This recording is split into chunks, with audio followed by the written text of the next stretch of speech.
CBI അന്വേഷിക്കണം എന്നുള്ള ആവശ്യം VS-ന്റെ ആവശ്യമാണ്. എന്നാൽ നിങ്ങൾ പറയുന്നു വേണ്ട, അപ്പൊ പോളിറ്റ് ബ്യൂറോ ആരൊപ്പം നിന്നു? പിണറായിയുടെ കൂടെ നിന്നു. ഇത് ഇയാൾക്കെതിരെ നടപടി സ്വീകരിക്കുന്നു പറഞ്ഞു. തെരഞ്ഞെടുപ്പ് വരെ വേണ്ടായിരുന്നു. അപ്പൊ പിണറായി ഒന്ന് വിറച്ച്. പിണറായി ഉടനെ പറഞ്ഞു, ഞങ്ങൾ അയാളെ സംരക്ഷിക്കുന്നു, മാണിക്കല്ലേ അന്നെ ഞങ്ങൾ നോക്കിക്കോളാം. ആരെ? VS-ന്. ഞങ്ങൾ നോക്കൂ, VS രമന്റെ വീട്ടിൽ പോയി. ഈ പാർട്ടി ഇവർ പറയുന്നു VS കത്തയച്ചിട്ടില്ല എന്ന് പറയുന്ന പോലെ തന്നെ പറയുന്നു ചന്ദ്രശേഖരന്റെ വധത്തിൽ ഞങ്ങളില്ല. ആദ്യം ഞാൻ അതാ പറഞ്ഞു കൊടുത്തത് കേട്ടിച്ചില്ലല്ലോ, ഇയാൾ മുസ്ലിം തീവ്രവാദി കയറിയത്. മാഷാ അല്ലാഹ് എന്നുള്ള സ്റ്റിക്കർ കൊട്ടിച്ച് വെറുതെ പോയതാ. അള്ളാഹ് കാത്തതല്ലേ. നേരെ നിസ്കാരപ്പള്ളിയുടെ മുമ്പ് ഇങ്ങനെ പിടിക്കുകയാണ്, ബഹളാവുകയാണ്. പടച്ചോൻ കാത്തു. പിടിച്ചപ്പോഴോ ആരൊക്കെ ഉണ്ട് അതിന്റെ പിന്നിൽ? കൊടി സുനി, കിർമാണി മനോജ്, അണ്ണൻ സുജിത്ത്, ട്രൗസർ മനോജ്, കുഞ്ഞനന്ദൻ, പടയങ്കണ്ടി രവീന്ദ്രൻ, എല്ലാരും ഇങ്ങനെ പിടിച്ചു. മോഹനൻ മാഷ കാറിൽ പിന്തുടർന്നിട്ടാ പിടിച്ചത്. ഇപ്പോഴോ അന്വേഷണത്തിന്റെ ഘട്ടം എവിടുക്കാ പോകുന്നു എന്നുള്ളത് ഇങ്ങനെ ആയപ്പോ പാർട്ടി ആകെ തരിച്ചിരിക്കുക. നിങ്ങൾക്ക് അനുകൂലമാണെങ്കിൽ പറയും CBI അന്വേഷിക്കണം. എന്ത് കേസ് എന്തായാലും CBI അന്വേഷിക്കണം. പിണറായി വിജയന്റെ എന്തെങ്കിലും കേസ് ഉണ്ടെങ്കിൽ എന്നാ മൂപ്പര് ലാവ്ലിൻ കേസിൽ ഒഴിവാക്കിയത് ഹർജി ഫയലിൽ സ്വീകരിച്ചിരിക്കണം കോടതി. വരാൻ പോട്ടെ, ബാക്കി വരാൻ പോവുകയാണ്. അപ്പൊ എന്താണെന്നറിയാം, ഇവർക്കൊരു ബന്ധമില്ല. അറിയാം, ആദ്യം നിങ്ങൾ ശരിക്കും കേൾക്കണം. മുസ്ലിം തീവ്രവാദികളാണ് ചന്ദ്രശേഖരനെ കൊന്നത് എന്ന് പറഞ്ഞു. അതിന് മാഷാ അല്ലാഹ് എന്നുള്ള സ്റ്റിക്കറും അള്ളാഹ് കാത്തിലെ. പിറ്റേ ദിവസം പിണറായി പറഞ്ഞ നിങ്ങൾക്ക് ഓർമ്മ ഉണ്ടാവും, PC ജോർജാണ് കൊന്നത്. അയങ്ങാ വൈക്ക് കൂടി പോയിട്ടില്ല. വെറുതെ നമ്മളീ സ്കൂളിലൊക്കെ പഠിക്കുമ്പോൾ കാണാനല്ലോ കുട്ടികൾ വെറുതെ മറ്റവനും ഉള്ളിയാണ്ടും കുത്തിയാണ്ടൊക്കെ ബെന്നെ കാട്ടുകയാണ്. എങ്ങണ്ട് അവ പറയില്ല, അഹമ്മദും കാട്ടിക്കണം, പോക്കരും കാട്ടിക്കണം എന്നൊക്കെ പറയും. ഇങ്ങനെ ഒരു വികൃതി കുത്തികളായിട്ട് ഒന്നിലൊക്കെ പഠിക്കുന്ന കാലത്ത് നമ്മൾ ഇന്ന് ഇയാൾ അറിയാണ്. പിന്നെ ഒരു കുറ്റപ്പെടുത്തൽ അറിയാം, ശെൽവരാജ് കാട്ടിയതാണ്. ശെൽവരാജിന്റെ വകയാണ് ഇത്. അതൊക്കെ കഴിഞ്ഞിട്ട് ഇപ്പൊ പറയാം പാർട്ടിക്ക് യാതൊരു ബന്ധമില്ല. അന്വേഷണം വരച്ചേ അന്വേഷണം ഉണ്ട് വന്ന്, വിധി കൊണ്ട് വന്ന്. മോഹൻ മാഷ് ഒഴിവാക്കിയില്ലേ. പിന്നെ കുഞ്ഞനന്ദൻ കുടുങ്ങിക്കണല്ലോ എന്ന് ചാനലിൽ ചോദിച്ചപ്പോ കുഞ്ഞനന്ദൻ എങ്ങനെ കുടുങ്ങിയതെന്ന് ഞങ്ങളൊന്ന് പരിശോധിക്കും.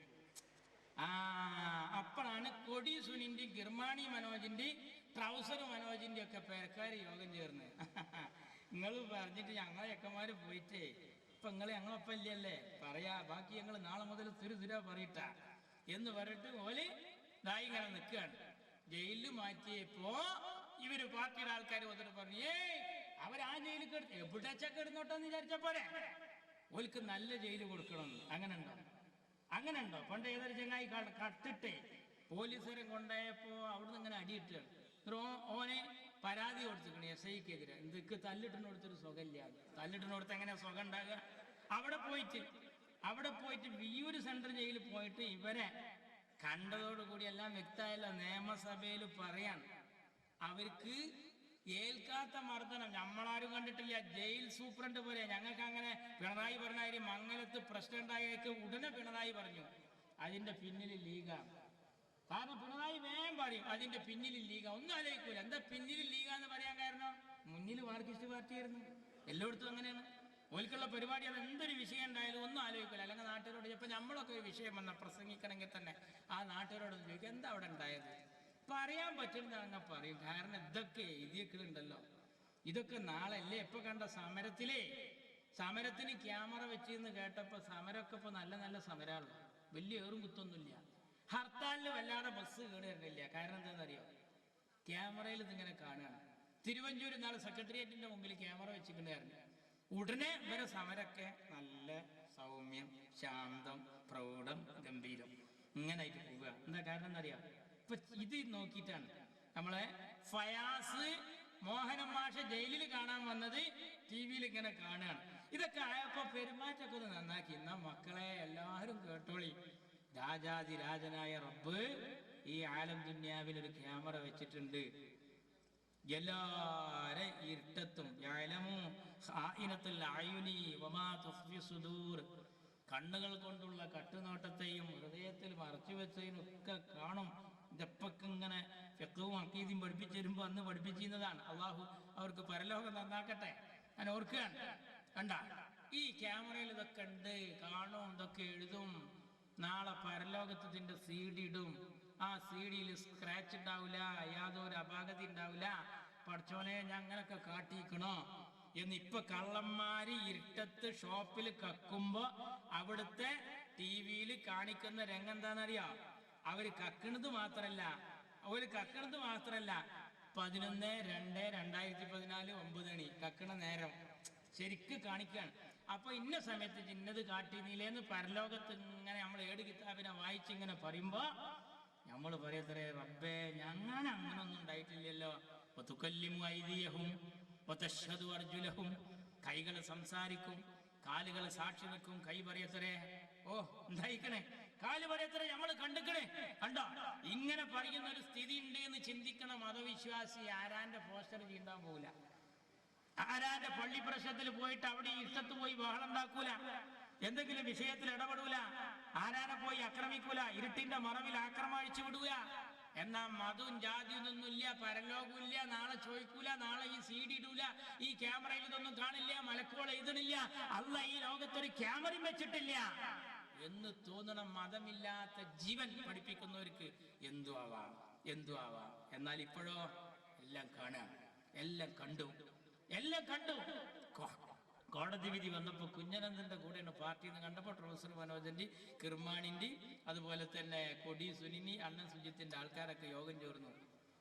ഇപ്പോ നിയമസഭയിൽ അവതരിപ്പിച്ചു. ആ കുട്ടിയോളെ നിങ്ങൾ അങ്ങനെ കാട്ടരുതിട്ട പാവങ്ങളാണോല്. എന്നിട്ട് പോവാണ്, ഓലെ ചെവിക്ക് കോറൽ പറ്റിക്കണ്, ഓലെ ഊരക്ക് വരണ്ട്, ഓലെ അവിടെ ജയിലിൽ ഒരു സുഖം സൗകര്യം കൊടുക്കണില്ല, എന്താ നിങ്ങൾ വിചാരിച്ചിക്കണ് എന്നൊക്കെ പറയും. എന്താ കാരണം എന്നറിയാം? കേട്ടോളി മക്കളെ, ഈ കൊട്ടേഷൻ സംഘത്തിന്റെ കൂടെ പാർട്ടി ഇല്ല എന്നൊരു തോന്നൽ അവർക്ക് തോന്നി. ഇവര് കുഞ്ഞനന്ദനെ മാത്രം സഹായിക്കുന്നു, മോഹൻ മാഷ് വിട്ടയിൽ സന്തോഷിക്കുന്നു, ഇവരെ പറ്റി ഒന്നും പറയണില്ല. ചാനലിൽ തിരിച്ച് ചോദിച്ചല്ല, ഇവരെ പറ്റി എന്ത് പറയുന്നു, നിങ്ങൾ ഏൽപ്പിച്ചവരല്ലേ എന്ന് പറയുമ്പോ അപ്പോഴും കുഞ്ഞനന്ദന്റെ വരെ എത്തും കണ്ടില്ല. അപ്പൊ ഓലൊക്കെ പാടെ പറഞ്ഞ, കാണിച്ചരാ ആരൊക്കെ ഇതിലുണ്ടെന്ന്, ഞങ്ങൾ നാളെ ചെയ്താനൊക്കെയുള്ളവരെ മന്ത്രി ചോദിക്കുമ്പോ വിളിച്ചു തരണേരൊക്കെ പറഞ്ഞുതരാ, ഒക്കെ പ്രശ്നമാവെന്ന് പറഞ്ഞിട്ട് ഇങ്ങനെ നിൽക്കുമ്പോ ഉടനെ നിയമസഭയിൽ ഇവരൊരു പ്രമേയം അവതരിപ്പിക്കുകയാണ്. ഇങ്ങനെ ഒരു സംഭവം ഉണ്ടാവുന്നതുകൊണ്ട് ഇവർക്ക് വലിയ വിപത്തുണ്ട് അവിടെ, അത് അവതരിപ്പിക്കണം. നേരത്തെ അച്യുതാനന്ദൻ പറഞ്ഞു, നമ്മളില്ലേ, മൂപ്പര് നേരെ ഓഫീസിൽ വന്നിരുന്നു. മുൻ സ്പീക്കർ രാധാകൃഷ്ണൻ, ഞാൻ ഞങ്ങളെ മണ്ഡലത്തിലൊക്കെ പോയിട്ട് UDF വേണ്ടിയിട്ട് അന്ന് പ്രസംഗിച്ച ഇന്ന് ഓർക്കുകയാണ്. നമ്മളെ ഈ തൃശ്ശൂർ ഭാഗത്തെ പിന്നെ മണ്ഡലത്തിന്റെ പേര് ഞാൻ മറന്നുപോയി, വടക്കാഞ്ചേരി ചെറുതുരുത്തി ഭാഗത്ത്, അവിടെ ഈ രാധാകൃഷ്ണനെ പാർട്ടി ചുമതലപ്പെടുത്തി. രാധാകൃഷ്ണൻ പറഞ്ഞു, ഞാൻ ഒറ്റക്ക് പോകില്ലാന്ന്. അപ്പൊ പറഞ്ഞു, ഗുരുവായൂരത്ത് അബ്ദുൽ ഖാദറിനെ വിളിച്ചായിരുന്നു. അങ്ങനെ ഗുരുവായൂർ മണ്ഡലം MLA അബ്ദുൽ ഖാദറും ഈ രാധാകൃഷ്ണനും കൂടി കൊടി സുനിനിയും ഇവരെയും കാണാൻ പോവുകയാണ്. അതിങ്ങനെ ഫ്ലാഷ് ന്യൂസ് ആയിട്ട് ഇങ്ങനെ കാണിക്കുകയാണ്. CPM MLA-മാർ TP ചന്ദ്രശേഖരന്റെ ഘാതകരെ കാണാൻ പോകുന്നു, കേസിലകപ്പെട്ടവരെ, ജയിൽ ശിക്ഷിക്കുന്ന ആളുകളെ കാണാൻ പോകുന്നു 3 വട്ടം ലേലം ചെയ്ത് ഇങ്ങനെ ഉറപ്പിക്കുക. അതിങ്ങനെ കണ്ടപ്പോ പാർട്ടിക്ക് ഒരു ചെറിയ ചമ്മൽ വന്നു. അപ്പൊ ഇവരോട് ചാനലിന് ചോദിച്ചു, നിങ്ങള് യഥാർത്ഥത്തില് ആരെ കാണാനാ പോണത്? ഞങ്ങളങ്ങനെ ഈ ആൾക്കാരൊന്നൊന്നുമില്ല, എല്ലാരും മനുഷ്യാവകാശത്തിന് വേണ്ടിയിട്ടാണ്. ഓൽക്കൊക്കെ അവിടെ എന്തൊക്കെ ഉണ്ട്, മൂട്ട കടിക്കണുണ്ട്, ഓലെ കൊതു കടിച്ചിട്ട് ഉറങ്ങാൻ സമ്മതിക്കണില്ല, ഓലാണെങ്കിൽ 5-6 ആളെ കൊന്നിട്ടല്ലേ ഉള്ളൂ, വേറെ ഒന്നും ഉണ്ടായിട്ടല്ലേ ഉള്ളൂ എന്ന് പറഞ്ഞാൽ ഇവരിങ്ങനെ ഉഷാറായിട്ട് ഇങ്ങനെ നന്നാക്കി പറഞ്ഞ് ഇങ്ങനെ പോവുകയാണ്. ഓല് ജയിലിൽ കണ്ട് കയറി ചെന്നപ്പോൾ ചിലപ്പോൾ പറഞ്ഞിട്ടുണ്ടാവും, കൊടി സുനി, ചെക്കന്മാരെ നിങ്ങൾ ആരെ വിട്ട് കാരണന്മാരോട് വരാൻ പറയും. ഇവര് നേരിട്ട് പോന്നു. പിറ്റേ ദിവസം അപ്പൊ തന്നെ കൊടിയേരി ബാലകൃഷ്ണനാ പോകുന്നത്. ഞങ്ങളെല്ലാരും കാണാൻ വന്നത്. അങ്ങനെ ഇവരെന്ന് പറഞ്ഞാൽ ഇവർക്ക് എന്തെങ്കിലും ക്ഷീണം ചെയ്യുമെന്ന് ആ 2 MLA-മാര് സൂക്ഷിച്ചു, നിങ്ങൾ ശ്രദ്ധിച്ചു നോക്കണം. എന്നാൽ കൊടിയേരി പോകുമ്പോ കൊടിയേരിയോട് ചാനലുകാർ ചോദിച്ചു, നിങ്ങൾ ഏത് പ്രതികളെ കാണാം, എന്താ നിങ്ങൾക്ക് സംശയം? TP ചന്ദ്രശേഖരന്റെ വധത്തില് 9 ആളുകളെ കണ്ട എന്താ ആകാശം ഒടിഞ്ഞു പോകും? ഗുണ്ടനാമോ ജയിലിൽ അനുഭവിക്കുന്ന പീഡനത്തെക്കാൾ, തിഹാർ ജയിലിൽ അനുഭവിക്കുന്ന പീഡനത്തെക്കാൾ അതിദയനീയ. ഇത് പറയുന്നതിനൊന്നും ഞങ്ങൾക്ക് വേറെ വളച്ചുകെട്ടൊന്നുമില്ല, ഞാൻ അത് ഒറ്റക്ക് പറയുന്നല്ല, എന്റെ പാർട്ടി തീരുമാനിച്ചു വന്നതാണ്. അപ്പൊ കാരണവര് വന്ന് ഇതൊക്കെ ഇങ്ങനെ ആയി, ഏകദേശം സംഭവങ്ങളൊക്കെ ആയി. ഇപ്പൊ സംഗതിന്റെ വ്യക്തമായി നിൽക്കുകയാണ്.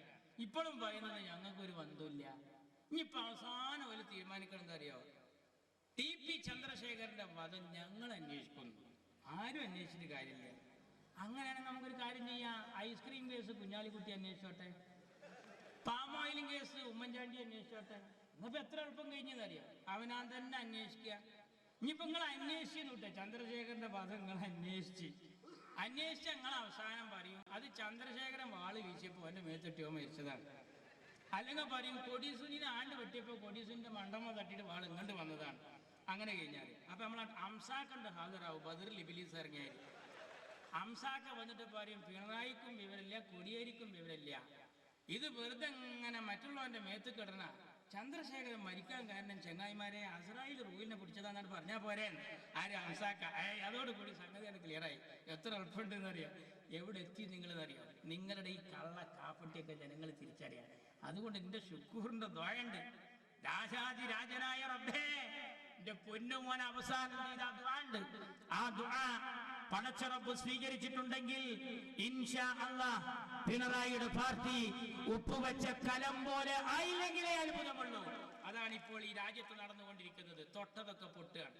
എല്ലാ സമരവും കഴിഞ്ഞ് പാർട്ടി ഇതിന്റെ മുമ്പ് ഇങ്ങനെ ഒന്നും ഉണ്ടായിട്ടുണ്ടോ? ഇതിന്റെ മുമ്പ് ഇങ്ങനെ ഒരു സമരം ഉണ്ടായിട്ടുണ്ടോ? ഭൂസമരം പോയി, പങ്കാളിത്ത പെൻഷൻ പോയി, ഞാൻ അതൊന്നും പറയുന്നില്ല.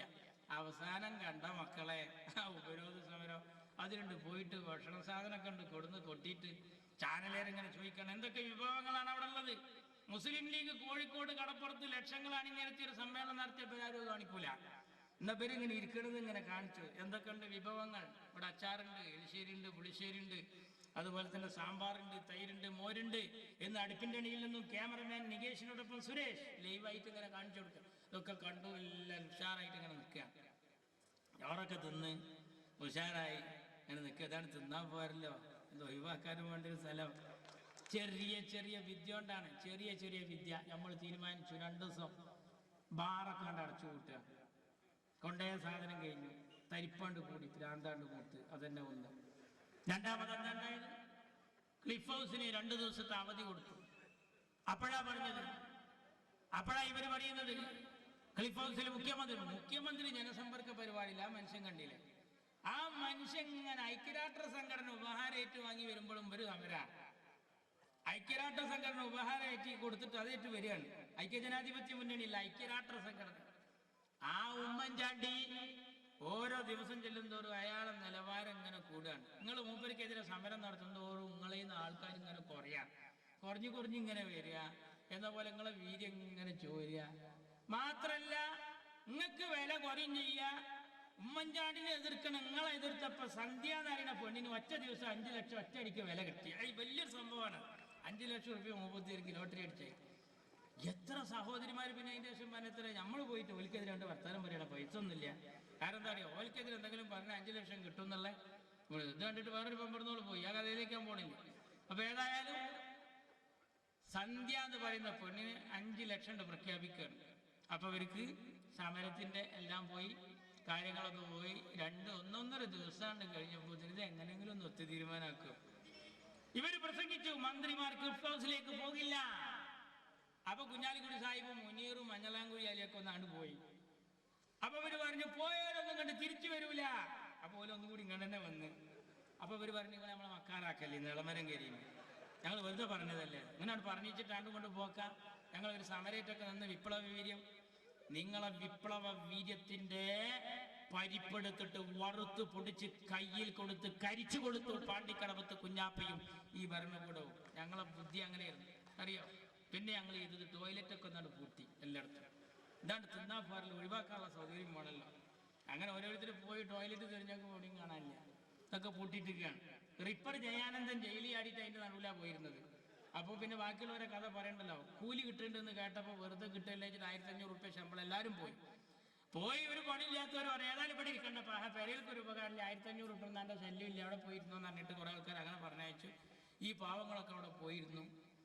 ലോക്കൽ കമ്മിറ്റി സെക്രട്ടറി AKG സെന്ററിൽ 3 ടോയ്ലറ്റ് ഉണ്ടെന്ന് കേട്ടപ്പോൾ അവിടെ പോയിരുന്നു. അപ്പോൾ ഇരിക്കുമ്പോൾ മറ്റോ വന്ന് വാതിൽ മുട്ടുകയാണ് ഗൾഫ് തക്കമായി. ഇവ മുട്ടും മറ്റൊരാകെ പ്രശ്നം, അതിനേക്കായി മുട്ടിൽ പുറത്ത് നിൽക്കണവർക്ക് ആകെ അടങ്ങുന്നത്. ഇപ്പം ലോക്കൽ സെക്രട്ടറിക്ക് വിളിക്കുമ്പോൾ താങ്കൾ ക്യൂവിലാണ് വയറേതിന് ഇങ്ങനെ മൂക്കുക. അപ്പോൾ ഇതിങ്ങനെ പറയുമ്പോൾ ആകെ അടങ്ങറിൻ്റെ കൂടെ എന്ത് ചെയ്യും? അപ്പോഴാണ് ആരാ പറഞ്ഞത്, കൈരളി ചാനലിന്റെ പറമ്പാണ് ഒഴിഞ്ഞു കിടക്കുന്നത്, നമ്മൾ കണ്ടിരിക്കുകയാണ്. ഈ വിവരം അറിഞ്ഞപ്പോൾ അവനാന്റെ ചാനലല്ലേ എന്ന് കരുതിയിട്ട് എല്ലാവരും സംയുക്ത ആഭിമുഖ്യത്തിൽ മതിലെടുത്ത് ചാടി ഒന്നിച്ചൊരൊറ്റ ഇരുത്തം കേരളീയ അടിസ്ഥാനത്തിൽ ഒന്നിച്ചിരുന്നു കൊണ്ട് കാര്യമാണ് നിർവഹിച്ചു. സംസ്ഥാന കമ്മിറ്റിയുടെ ആഭിമുഖ്യത്തിൽ ഒരൊറ്റ ഇരിപ്പിനിരുന്ന് കാര്യം നിർവഹിക്കുമ്പോഴാണ് നമ്മുടെ തോമസ് ഐസക് പറയുന്നത് സെക്രട്ടേറിയറ്റിലേക്ക് ഒരു ഈച്ച പോലും കടക്കില്ല. കാരണം ഫുള്ള് ഈച്ചകളും കൈരളി ചാനലിന്റെ പറമ്പിലായി പോയി.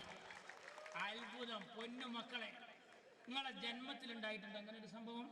ലോക ചരിത്രത്തിലുണ്ടോ വയറുവേദന വന്നിട്ട് ഇങ്ങനെ മുട്ടിയിട്ടൊരു വിപ്ലവം പൊട്ടിയത്? എവിടെങ്കിലും ഉണ്ടായിട്ടുണ്ടോ?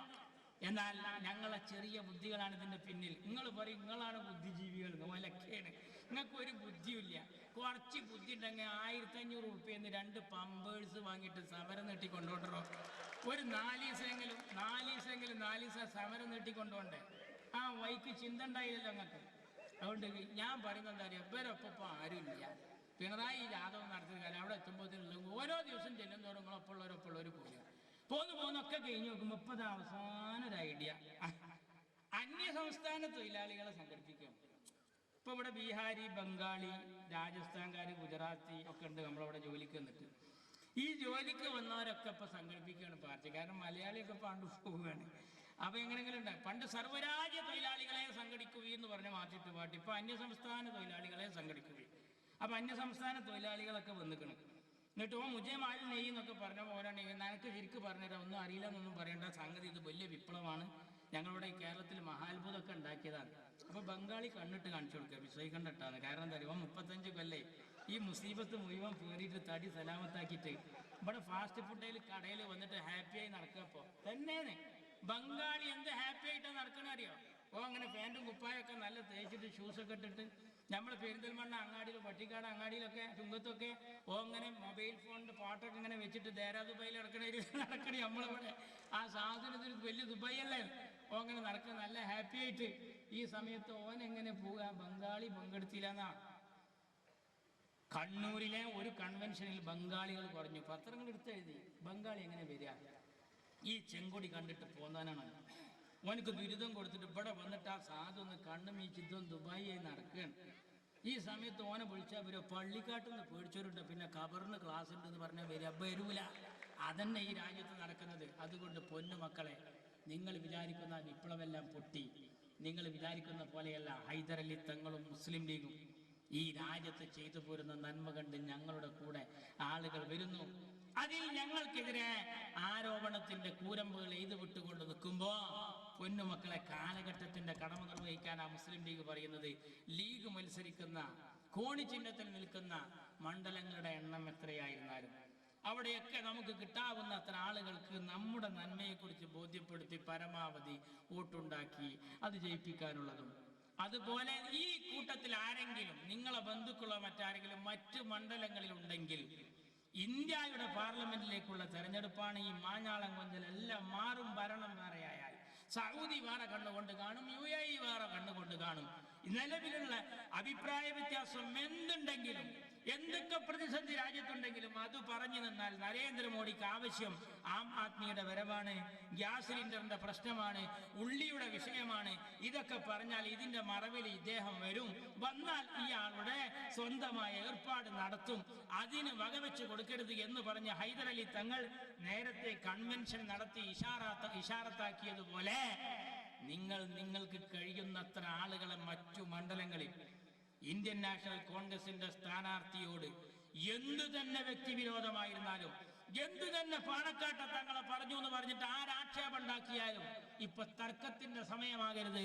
കോൺഗ്രസിന് ക്ഷീണമുണ്ടാക്കുന്ന ഒരു പ്രവർത്തനത്തിലും ഒരു മുസ്ലിം ലീഗുകാരനും കൂട്ടുനിൽക്കരുത് എന്നും ജനാധിപത്യ ചേരിക്ക് വേണ്ടി നിങ്ങളെല്ലാവരും പ്രവർത്തിക്കുകയും പ്രാർത്ഥിക്കുകയും ചെയ്യണം എന്നാവശ്യപ്പെട്ട് ഞാൻ അവസാനിപ്പിക്കുന്നു. നന്ദി. അസ്സലാമു അലൈക്കും. ഞാൻ തുടക്കത്തിൽ പറയാൻ വിട്ടതാണ്, എൻ്റെ പ്രിയങ്കരനായ സുഹൃത്തായിരുന്ന PM ഹനീഫിൻ്റെ ചിത്രം കണ്ട് ഞാൻ അപ്പോഴെ തന്നെ ഓർമ്മപ്പെടുത്താൻ ആഗ്രഹിച്ചതായിരുന്നു. ഞങ്ങൾ ഒന്നിച്ച് ഒരുപാട് കാലം പ്രവർത്തിച്ചിട്ടുണ്ട്. അവസാനം PM ഹനീഫ് എന്നെ വിളിച്ചത് പെരിന്തൽമണ്ണയിലൊരു പൊതുയോഗത്തിന്. ഞാൻ PM ഹനീഫ് സംസ്ഥാന ഭാരവാഹി, ഓർമ്മല്ലേ? പെരിന്തൽമണ്ണയിലെ പൊതുയോഗത്തിന് എത്തുമോ എന്ന് ചോദിച്ചു വിളിച്ചതാണ്. പിന്നെ അദ്ദേഹവുമായി സംസാരിക്കാനുള്ള അവസരം ഉണ്ടായില്ല. അള്ളാഹുവിൻ്റെ ഖളായിന് ഉത്തരം നൽകി നമ്മിൽ നിന്നും വിട പറഞ്ഞു പോയ PM ഹനീഫിന് മഗ്ഫിറത്തും മർഹമത്തും നൽകി അള്ളാഹു ജന്നാത്തുൻ നഈം നൽകി അനുഗ്രഹിക്കുമാറാകട്ടെ. അസ്സലാമു അലൈക്കും. നമ്മുടെ സമ്മേളനം ഇവിടെ അവസാനിപ്പിക്കുകയാണ്. നമ്മുടെ പഞ്ചായത്ത് മണ്ഡലം മുസ്ലിം ലീഗിൻ്റെ മുഴുവൻ നേതാക്കന്മാർ ഇവിടെ ഉണ്ട്. സമയം വൈകിയതിനാൽ അവരെല്ലാവരും ആശംസ അറിയിച്ചിട്ടുണ്ട്. നമ്മുടെ ഈ സമ്മേളനത്തിന് ശേഷം പ്രഗത്ഭ ഗായകരെ പങ്കെടുപ്പിച്ചുകൊണ്ടുള്ള ഈശ്വര രാവ് ഏതാനും നിമിഷങ്ങൾക്കകം ഈ വേദിയിൽ ആരംഭിക്കും. നമ്മുടെ ഈ ചടങ്ങ് അവസാനിപ്പിക്കുകയാണ്. നന്ദി പറഞ്ഞു വേണ്ടി കൊണ്ടുപറമ്പ് വാർഡ് മുസ്ലിം ലീഗിൻ്റെ general secretary K Abdul Salam.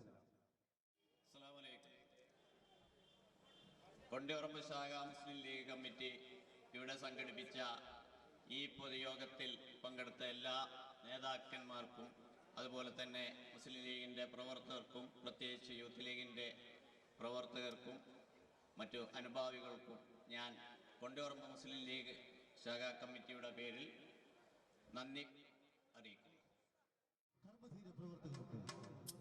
Manjeri green മഹഫിൽ ഓർക്കസ്ട്രയുടെ ഹൃദ്യമായ സ്വാഗതം.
അസ്സലാമു അലൈക്കും വറഹ്മത്തുള്ളാഹി വബറകാതുഹു. ഞങ്ങളെ ഈ പ്രോഗ്രാം ശ്രവിക്കുന്ന ഇതര സമുദായ സുഹൃത്തുക്കൾക്ക് മുസ്ലിം ലീഗ് പ്രസ്ഥാനത്തിന്റെ 1000 ഹരിതാഭിവാദ്യങ്ങൾ. സ്നേഹബന്ധങ്ങൾക്കിടയിൽ മുറിവുകൾ തീർത്ത് മതസൗഹാർദ്ദങ്ങൾക്കിടയിൽ മതിൽക്കെട്ടുകൾ തീർക്കുന്ന ഈ വർത്തമാന കാലഘട്ടത്തിൽ സ്നേഹത്തിന്റെയും സമത്വത്തിന്റെയും സൗഹൃദത്തിന്റെയും സംഗീതത്തിന്റെയും സംഗമ വേദിയൊരുക്കി ഈ ഹരിതക്കൊടിയുടെ തണലിൽ കൊണ്ടിപ്പറമ്പ് മുസ്ലിം ലീഗ് ഓഫീസ് ഉദ്ഘാടനത്തിന്റെയും പൊതുസമ്മേളനത്തിന്റെയും പരിസമാപ്തി എന്നോണം മഞ്ചേരി ഗ്രീൻ മേജർ ഓർക്കസ്ട്ര നിങ്ങൾക്കായി സമർപ്പിക്കുന്ന ഈ സംഗീത വിരുന്ന് ഇവിടെ തിരശ്ശീല വരികയാണ്. ഞങ്ങൾ ഇത്രയും അതിമനോഹരമായ ഈ വേദി സമ്മാനിച്ച ഇവിടുത്തെ മുസ്ലിം ലീഗിന്റെ കർമ്മതിയുടെ പ്രവർത്തകർക്ക് ഇതിന്റെ അണിയറ ശില്പികൾക്ക് ഹൃദ്യമായ നന്ദിയും കടപ്പാടും രേഖപ്പെടുത്തിക്കൊണ്ട് ഭക്തിനിർഭരമായ മനസ്സോടെ ഒരു ഭക്തിഗാനത്തോടെ ഞങ്ങളുടെ ഈ പ്രോഗ്രാം ഇവിടെ ആരംഭിക്കുകയാണ്. ആദ്യ ഗാനവുമായി നിങ്ങളുടെ മുമ്പിലെത്തുന്നത് മാപ്പിളപ്പാട്ടിന്റെ പാലാഴ്ത്തിരുത്ത് ഏഷ്യാനെറ്റ് സംപ്രേഷണം ചെയ്ത മൈലാഞ്ചി എന്ന മാപ്പിളപ്പാട്ട് റിയാലിറ്റി ഷോയിലൂടെ പ്രേക്ഷക ഹൃദയങ്ങൾ കവർന്ന മാപ്പിളപ്പാട്ടിന്റെ ഇളമൃതങ്ങൾ 5 പ്രാവശ്യം മാപ്പിളപ്പാട്ട് സ്കൂൾ തലത്തിൽ സംസ്ഥാനത്തിൽ 1ാം സ്ഥാനം നേടിയ നിലമ്പൂരിന്റെ അനുഗ്രഹീത ഗായകൻ ഇന്നത്തെ മുഖ്യാതിഥിയായി നമ്മുടെ ഈ വേദിയിലെത്തിയ പ്രിയപ്പെട്ട പാട്ടുകാരനെ നമുക്ക് ഇരു കൈയും കൊട്ടി സ്വീകരിക്കാം. മിസ്റ്റർ നസീം നിലമ്പൂർ. നസീം